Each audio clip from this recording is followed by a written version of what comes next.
કદાચ ક્યાંક પૈસાની જરૂર પડી, હું માનું છું શારીરિક તકલીફો હોય એના કારણે આર્થિકે પડે, દવાખાનું આવ્યું કે આ તે, તો એ કદાચ પૈસાની જરૂર પડે તો ક્યાંય એવી જગ્યાએ હાથ નહીં લોબો કરવા દઉં કે જ્યાં તમારું અપમાન થાય.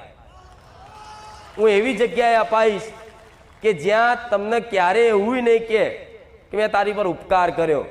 એવા વ્યક્તિ જોડે અપાવું તો મોનજો કે મેં મેલડી હલાવ્યું.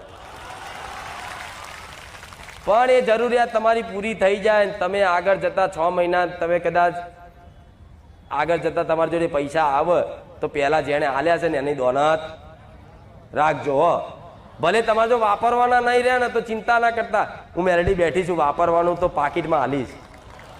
હું એટલી તો ગોડી નહીં કે તમને હમુદા ખાલી કરી નાખીશ.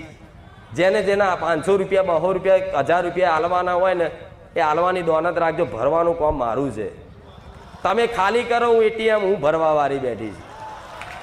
તમે વાપરો ઉડાડો, હું મેલડી બેઠીશ. પણ વાપરવાનો ઉડાડવાનો મતલબ એ નહીં કે સેવા પુનદાનમાં ધર્મના કાર્યોમાં બસ જેણે જોરથી લીધું છે એના પાસા હાલવામાં આવી જગ્યાએ તમે વાપરો, હું ખૂટવા નહીં દઉં. મેલડી જાઓ, તમે જે કહો એ જે ગણો એ. અને મારો અનુભવ થયો છે, ભલાન થયો છે, બેઠેલા બધાને થયો છે. કોઈ એવો વ્યક્તિ એવો બાકી નહીં હોય મારો અનુભવ નહીં થયો હોય, કોઈ એવો વ્યક્તિ બાકી નહીં મારો પરસો નહીં મળ્યો હોય. આ એમને એમ લાખોની ભીડ નહીં થતી.